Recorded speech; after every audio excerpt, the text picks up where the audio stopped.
This is the TheGTruth, and as I'm recording this right now, Thursday Night Football is going on, so that's very exciting against the Colts and the Texans. Now that has huge playoff ramifications, so I'm actually going to talk about that immediately, because that's one of my topics, the ramifications of that game. Even though by the time this goes up, the game will be done, and we'll know which team won, or if it's a tie, or something crazy. But the ramifications of it will be clear. So let's jump into it. I have no music today to share or anything like that. Don't really have any stories since I recorded Tuesday to now. Nothing crazy going on. But let's jump into it. Now, for the Colts and Texans game, the ramifications of it can be that one team that's in the hunt right now can make the playoffs. The playoff picture right now looks like this. First seed has the Patriots and 49ers in their respective conferences, and I'm going to go down the list from there. Second seed has Ravens, Packers. Third has Chiefs, Saints. Fourth has Colts and Cowboys. Fifth, Bills and Seahawks. Sixth, Texans and Vikings. Now the first through three seeds in the AFC and the NFC, those teams will make it. Patriots, Ravens, Chiefs, Niners, Packers, Saints, those teams are going to make it. The rest of the NFC will make it. Cowboys, Seahawks, Vikings, they're going to stay in. Now, the fourth and sixth seeds in the AFC are a bit shaky and is prone for some shakeup. So now let's look at the hunt. Which teams are in the hunt that can potentially shake it up? And I'm going to go as far as the 4 and 6 teams. So in the hunt we have the Raiders, Rams, Steelers, Eagles, Titans, Panthers, Browns, Bears, and Jaguars. Now, I did say that the NFC is completely locked up, which means that I can take off from the amount that's in the hunt, the Bears, Panthers, Eagles, and Rams. Take them off the board. They're not playoff contenders right now. And now for the teams that are still in my bracket, that would be the Raiders, Steelers, Browns, Titans, Jaguars. They gotta go at least 9 and 7 for a chance to get a spot in the playoffs. So let's look at it. The Browns and the Jaguars, both 4 and 6. They're not gonna get 9 wins. They're not. They're just not. Now that leaves us with the Titans, Raiders, Steelers. For the Titans, they're always on and off, especially offensively. Five of their next 6 opponents have winning records, and those teams are the Colts, Raiders, Saints, and then the Texans twice. They're not winning more than one of those games. They just aren't. And they're 5 and 5 right now. They're not going to get to 9 wins. So that leaves us with the Steelers and Raiders. Let's look at the Steelers. They're 5 and 5 right now. They have their remaining schedule of the Cincinnati Bengals, the Browns, the Cardinals, Bills, Jets, Ravens. They have 2 guaranteed wins there, and Cincinnati and the Jets. They have 2 guaranteed losses in there as well, and it's Buffalo Bills and the Baltimore Ravens. Now the other 2 games are against the Cleveland Browns and the Arizona Cardinals. I just don't think that they're going to win both of those games. I just don't. Therefore, they're going to get 8 wins rather than the 9 that they need. Now let's look at the Raiders. Their remaining schedule is the Jets, Chiefs, Titans, Jaguars, Chargers, and Broncos. They're going to get 2 wins this weekend and at the end of the season against the Jets and the Broncos. And then they're going to get 1 guaranteed loss against the Kansas City Chiefs. They have 3 other games, and those games are against the Tennessee Titans, Jacksonville Jaguars, and the Los Angeles Chargers. They're getting at least 1 win in there. At least 1 win, which leaves them with at least 9 wins total since they are 6 and 4 right now. So that shows that they are the only team in the hunt with a good chance to go to the playoffs. Now, I did say that this Thursday Night Football game has some repercussions. So let's look at it. If the Texans win and the Colts lose, the Raiders have a much better shot. They had the tiebreaker in the head-to-head section category, but they need the Colts to lose at least one other division game, either against the Tennessee Titans or the Jacksonville Jaguars. Or they can just blatantly have more wins than the Colts. The Colts, if they lose against the Texans in Thursday Night Football, will go to 6-5 and have the remaining schedule of the Tennessee Titans, Tampa Bay Buccaneers, New Orleans Saints, Carolina Panthers, Jacksonville Jaguars. They're going to lose against the New Orleans Saints, putting them at 6 wins, putting their maximum amount of wins at 10. They're not going to win out on all those games. Therefore, if they lose Thursday Night Football, you can see the Raiders slipping into the playoffs ahead of the Indianapolis Colts. If the Texans lose on the other side and the Colts win, the Raiders' road to the playoffs actually becomes a lot tougher, even though the Texans would slip to 6-5, allowing for the Raiders to momentarily, this weekend at least, get into the playoffs. The Texans' remaining schedule is against New England, Denver, Tennessee, Tampa Bay, and Tennessee again. They're probably going to win out all those games after playing against New England. They're going to lose against New England, but they're probably going to win out, setting them at a record of 10-6. Even if the Raiders get to 10-6, the Houston Texans and the Indianapolis Colts are going to have probably the same division record. And Houston has the head-to-head matchup win in their hands. The only hope for the Raiders then is that the Colts end up losing pretty bad and the Texans win their division in that case. But of all the teams, the overall takeaway is that of all the teams that are in the hunt and that we looked at before the season even started, because we didn't like these Raiders. We doubted them very, very much, I especially. But of all the teams in the hunt, as I'm recording this Thursday night, the Raiders have the best shot of making the playoffs. Now moving on, I got 2 teams in the NBA that I'm worried about. And those 2 teams are the Utah Jazz and the San Antonio Spurs. I'm worried about the San Antonio Spurs and the Utah Jazz. Now I'm going to talk about the Utah Jazz first. They're sitting at 9-5 right now. They are number 1 in defensive rating at 100.2. And that is their best defensive rating under Quinn Snyder. But they are 9-5. Despite that, because their offense is bad, they are 23rd in offensive rating. Part of that is due to their slow style of play with their pace, which is 21st. But at the same time, the Mavericks have the first overall offensive rating, but have the 20th ranked pace, which is just one better, just a notch higher than the Utah Jazz, who have the 21st ranked pace. So it comes down to personnel. Part of it comes down to personnel. The Mavericks have playmakers all over the floor that can shoot and drive to the hoop, which opens up the floor and really keeps the defense on edge. Whereas the Jazz don't have that, as they heavily rely on Donovan Mitchell as their scorer, and he is not like Luka Doncic, who can heavily assist people. In addition to that, they are 28th in assists per game and 19th in passes per game. Now, I expressed this worry earlier in one of my earlier episodes and earlier videos, saying that Mike Conley should help the Utah Jazz offense, especially relieving Donovan Mitchell of that heavy burden of running the whole offense. However, he has not, and they have failed to reach their true potential at this point so far, which would be being the Lakers, who currently have the 2nd best defensive rating in the league and have the 9th best offensive rating in the league, and which results in the the best record in the whole league right now.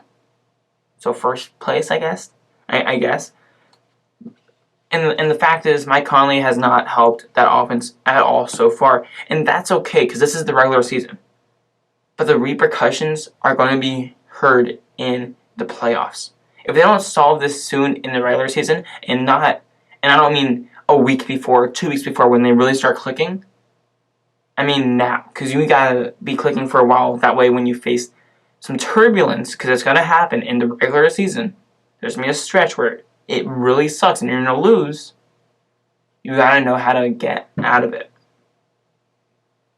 If they don't fix it now and early enough in the regular season, they will be facing another early exit in the playoffs rather than being able to go farther and farther down, or further and further down into the playoffs, which they can really, really do with that great defense that actually transfers into the playoffs.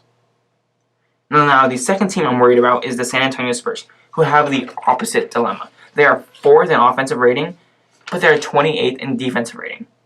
And that has shown in their past 7 games, which they have been on a losing streak, which is the longest since 1996, since the 1996-1997 season. I'm pretty sure that's what it was.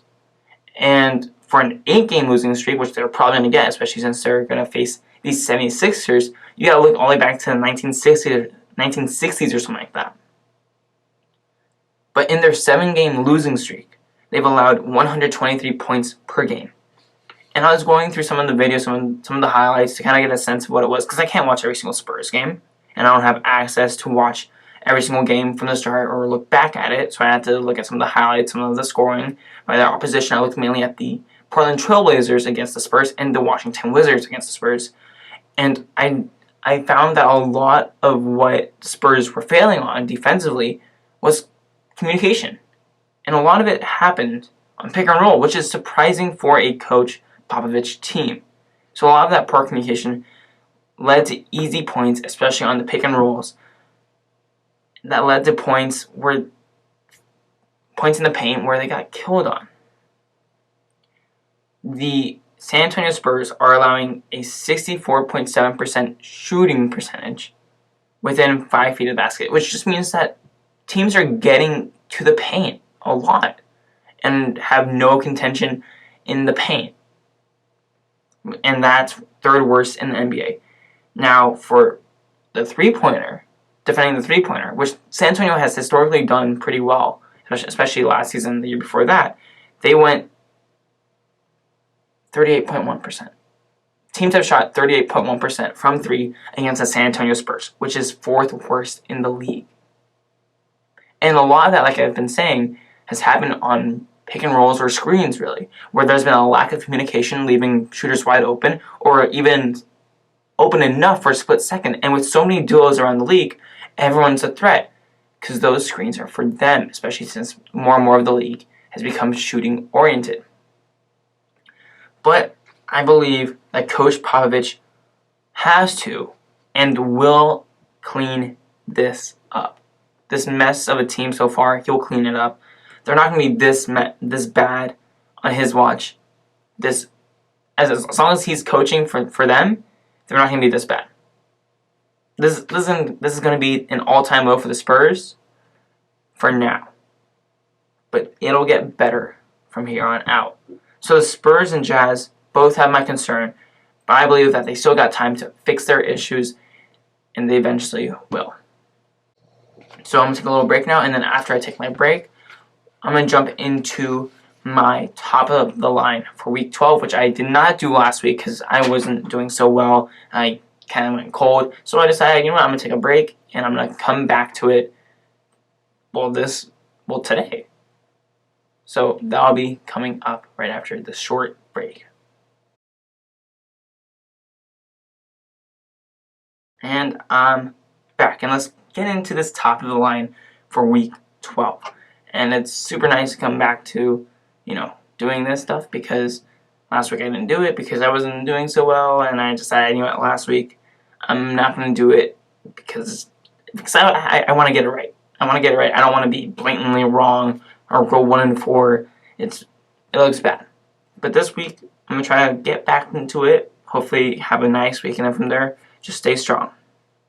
So there are 5 games that I looked at that were tough and good matchups, but I think that I got the spread correct. So the first one is Bucks against the Falcons. It's going to be played in Atlanta. The spread's at 4.